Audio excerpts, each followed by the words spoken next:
आप सब पर सलामती हो। मैं यासिर रशीद हूं और आप मेरा वीलॉग देख रहे हैं। नाज़रीन, क्या बनेगा? परेशानी में ऐसे बैठे हुए हैं कि सूरत हाल भांपते हुए भी उन्हें अंदाजा नहीं है कि इसकी एग्जीक्यूशन या इस पे ओवरकम किस तरीके से किया जा सकता है। पंजाब असम्बली की जो सूरत हाल है ना, आज के दिन जो देखी है, छोड़ दीजिए ये सिंध असम्बली के बाहर वाली सूरत हाल को। पंजाब असम्बली के चलें, बाहर वाली पे आपने ओवरकम कर लिया, असम्बलियों के अंदर ओवरकम किस तरीके से करेंगे? असम्बलियों के अंदर जो नारे लगेंगे उन पे कैसे काबू पाएंगे? कहने को ये जी चाहता है कि चानन अजे भी फुटिया नहीं, रात अजे भी काली है, अज भी केड़ा सुख है सानू, अज भी सन 47 है। सन 47 तो गल निकली है, फॉर्म 47 ते आकर रुकी है। ये सूरत हाल है, हमने ये सफर किया है, ये हमारी इर्तका है। सिंध असम्बली के बाहर जिस तरीके से बेदर्दी के साथ खवातीन को बालों से पकड़ के, बालों को नोचते हुए, घसीटते हुए जिस तरीके से पुलिस वैन्स के अंदर डाला गया, इससे हम नहीं आने वाला। इससे हमने आमा की सूरत हाल पे काबू नहीं आने वाला। इससे बेदर्दी वाली सूरत हाल मजीद पैदा होगी। इससे ऐसे बयानों में मजीद इजाफा होगा जो किसी के भी मफाद में ना होंगे, ना सियासतदानों के मफाद में होंगे, ना रियासत के मफाद में होंगे, ना इदारों के मफाद में होंगे, ना मईशत के मफाद में होंगे, ना अवाम के मफाद में होंगे। कि राशिद सोमरू साहब खड़े हैं और खड़े होकर ये बात कर रहे हैं कि ये पुलिस वाले मेरी 2 मिनट की मार हैं, ये पुलिस वालों को तो मैं 2 मिनट में फूंक से उड़ा दूं। ये भी मेरी हैसियत जानते हैं और ये अपनी हैसियत भी जानते हैं। ये जानते हैं कि मैं क्या हूं और मैं क्या कर सकता हूं। वो कहते हैं कि आए वो लोग आए जिन्होंने हमारे हक के ऊपर डाका डाला है, जिन्होंने दूसरे लोगों को इलेक्शन के अंदर जितवाया है और हमें हरवाया है और अब जाके घरों में बैठे हुए हैं। आए इस्टेब्लिशमेंट, आए हाफिज मुनीर, आसिम मुनीर साहब आए DGISI आए कोई कोर कमांडर आए और आके हमसे बात करें। अब ये सियासत के अंदर अल्फाज इस्तेमाल होना शुरू हो गए, तो ये किसके मफाद में होंगे बताइए? क्या राशिद सोमरो साहब की अपनी ज़ात की मफाद में होंगे? क्या उस अवाम के मफाद में होंगे? क्या ये जो सियासतदान असम्बलियों के अंदर जाके बैठने वाले हैं इनके मफाद में होंगे? क्या बैनुल अक़वामी सतह पे पाकिस्तान का जो प्रचार होता है और पाकिस्तान का जो तशख़्ख़ुस होता है उसकी पामाली के लिए होंगे या उसका वक़ार बुलंद करने के लिए होंगे? क्या इस तरह का मंजरनामा अवाम की खुशहाली के लिए हो सकता है? क्या इस तरह के मंजरनामे से पाकिस्तान में सरमायाकारी आ सकती है? आपने बेशुमार कदगने लगाने की कोशिश की। Pakistan super league 9th addition का पहला इफ्तिताही मैच था जिसकी सेरेमनी के अंदर जब अनाउंसर जो है वो खड़ा होकर कहे कि पाकिस्तान ने बड़े बड़े जो क्रिकेटर बनाए हैं, लाइक वसीम अकरम, लाइक वकार यूनस, फिर थोड़ा सा तवक्कुफ लेते हैं और फ्रेजिंग के अंदर फिर वो बात करते हैं कि इमरान खान जैसे।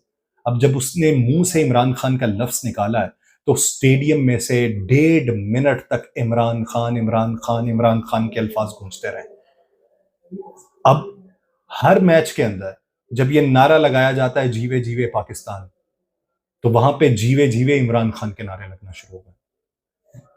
मैं ये नहीं कहता कि एक शख्सियत को आप इस तरीके से पोर्ट्रे कर दें कि आपको मुल्क दिखाई ना दे, ये मुल्क के मफाद में है, लेकिन इस सतह तक भी पहुंचाया आपने। जितना आपने दबाने की कोशिश की है उतना गर्दो गुबार उभर के मजीद मंजर-ए-आम पे आए और ये सभी के लिए परेशानियां पैदा करेगा। किसी के लिए कोई हक का मंजरनामा पैदा नहीं कर सकता। ये किसी के लिए भी ऐसा कोई इम्कान नहीं पैदा कर सकता जिससे आप ये कह लें कि हमारे लिए कुछ ना कुछ अच्छा हो जाएगा, हमारे लिए मुल्क के अंदर बेहतरी आ जाएगी। आज पंजाब असम्बली के अंदर हाफिज फरद साहब खड़े होके उन्होंने ये कहा है कि मलिक अहमद खान साहब को दाद देता हूं कि उन्होंने वो कचरा जिसे रिसाइकल में डालना, एक डस्टबिन में डालना था, उसे इन्होंने रिसाइकलिंग की मशीन के अंदर डाल के उजला बनाने की कोशिश की है और मसनद इक़्तिदार के ऊपर बैठाने की कोशिश की है, जिसपे मलिक अहमद खान साहब उठे हैं। उन्होंने स्पीकर सत्तान खान साहब को मुखातिब करते हुए कहा गलत बात कर रहे हैं, ये आप इनको इजाज़त कैसे दे रहे हैं, ये नॉनसेंस वाली हरकतें हैं। तो उन्होंने कहा कि मैं इसको जो कार्रवाई है, इजलास की कार्रवाई, उससे हज़फ करता हूं, उससे माइनस करता हूं। और उसके बाद सूरत हाल पता क्या थी? कितनी अक्सरियत है पाकिस्तान मुस्लिम लीग नून की पंजाब असम्बली, 200 से जायद। लेकिन इस सब के बावजूद कितने लोग हैं सुन्नी इत्तेहाद काउंसिल के जो PTI वाले हैं, कितने होंगे, वो उठे और उन्होंने नारे असम्बली के अंदर लगाए।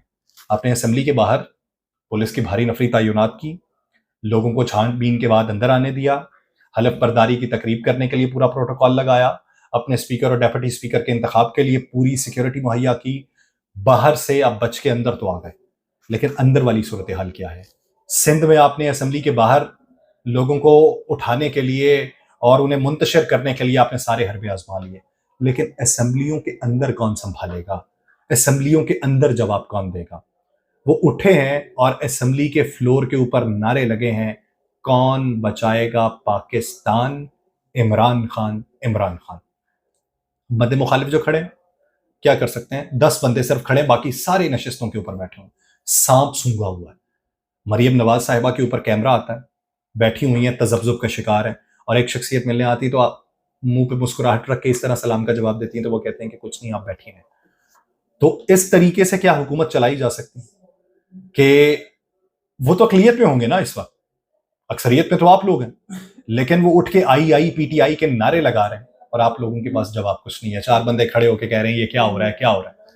اب اس طرح کا منظرنامہ آنے والے دنوں میں بھی ہوتا رہا تو پنجاب کا صوبہ کس طریقے سے چلانا ہے، وہ 300 یونٹ مفت بجلی کس طریقے سے فراہم کرنی ہے، وہ ایئر ایمبولینس کس طریقے سے بنانی ہے۔ وہ کسی نے پوچھا کہ مریم نواز صاحبہ ایئر ایمبولینس بنائیں گی پنجاب کے اندر، تو اس نے کہا جی کیا بنائیں گی؟ اس نے کہا جی ایئر ایمبولینس بنائیں گے۔ اس نے کہا وہ پہلے ہسپتال دے کے ادانہ بنا لو جتھے اپنے ابا جی دا علاج ہو سکے، وہ 5 سال تو بعد ہفتے دی چھٹیاں لے کے پاکستان واپس آئے ہیں، انہاں دا علاج اتنے کر لو تاکہ انہوں نے اتنے جا کے جڑی خجل خاری کرنی پیندی ہے، اپنے دیش تو باہر رہ کے علاج کروانا پیندا ہے، ملک دے اندر ہی انہاں دا علاج ہو جائے۔ پہلے انہاں دے علاج واسطے کچھ کر لو، ساڈا کی ہے، ساڈا تے علاج ہوندا ہی آیا ہے، اور ساڈا علاج تسی ویسے ہی کر رہے ہو، تے دماغی طور تے بھی تسی علاج کر دیتا ہے، جسمانی طور تے بھی کر دیتا ہے، معاشی طور تے بھی کر دیتا ہے، مفلوق العالی اسی ویکھ لئیے، اسی اور کی کنہ کو ویکھ سکتے ہیں کہ برائی جدو بہت زیادہ ویکھ لی ہوئے نا پھر اچھائی دی کوئی نیکی دی کوئی جڑی لا ہے وہ بہت دیر نال نظر آندی ہے، تے ساڈا تسی چھڑ دیو، تسی اپنے واسطے کچھ کر لو۔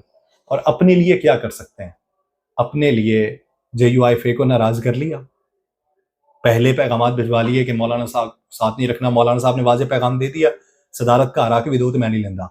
راشد سومرو صاحب ادھر سے اٹھ گئے، جماعت اسلامی بھی اٹھی ہوئی ہے، GDA بھی اٹھی ہوئی ہے، کس کس کو بٹھائیں گے، کس کس کا کلا کما کریں گے، کس کس کی آوازیں دبانے کی کوشش کر لیں گے، کون سا منظرنامہ بہتری کا پیدا کر لیں گے۔ یہ صورتحال اگلے دنوں میں، ابھی تو یہ آغاز ہے، ابھی تو اسپیکر اور ڈیپٹی اسپیکر والا معاملہ ہے، پھر وزیر اعلیٰ والا معاملہ ہوگا، پھر کابینہ کی تشکیل والا معاملہ ہوگا، پھر کابینہ کی تشکیل کے بعد کمیٹیز کی سربراہی والا معاملہ ہوگا، پھر بجٹ کی تشکیل والا معاملہ ہوگا، پھر اس کے خسارے اور اس کی بچت والا معاملہ ہوگا۔ ہر جگہ پہ کیا ہزیمت برداشت کرنے کی ہمت ہے حکومت کے اندر، یا آپسی یہ بندر بانٹ کرنے کی بجائے مجموعی طور پہ کوئی ایسا خلیہ بنا لیا جاتا کہ جنہوں نے PDM بنائی تھی ان کو ہی کہہ دیتے کہ سارے اکٹھے بٹھا دیں، لیکن حالات قابو، استطاعت اور سارے منظرنامے سے باہر ہوتے دکھائی دے رہے ہیں۔ اور جانے کیوں یہ لگ رہا ہے کہ بہتری جو ہے نا وہ بہت پیچھے ہم چھوڑ آئے ہیں، کسی غلط بس میں سوار ہو گئے تھے اور اس نے غلط موڑ کاٹا ہے، ہم کسی طرف کو نکل گئے، اب نہ بس والے کو پتا ہے نہ ادھر نیویگیشن چل رہا ہے، ہم نے واپس کدھر جانا ہے، ہماری منزل کون سی ہے ہمیں معلوم نہیں پڑ رہا۔ مجھے دیجیے اجازت، اللہ نگہبان۔